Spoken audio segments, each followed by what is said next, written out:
High বন্ধুরা, কেমন আছেন? আশা করি ভালোই আছেন। বৃষ্টি আসবে, খুব বাতাস বইছে। মনে হয় একটু পরে বৃষ্টি চলে আসবে। দেখতে থাকুন কি হয়। রাস্তাতে আর থাকা যাবে না, দৌড়ে বাসায় চলে যাই, দেখি কি হয়।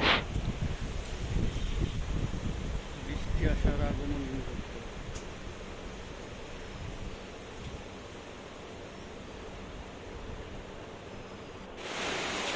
বাড়ির ভিতরে আসলাম, ঝুম বৃষ্টি নামছে।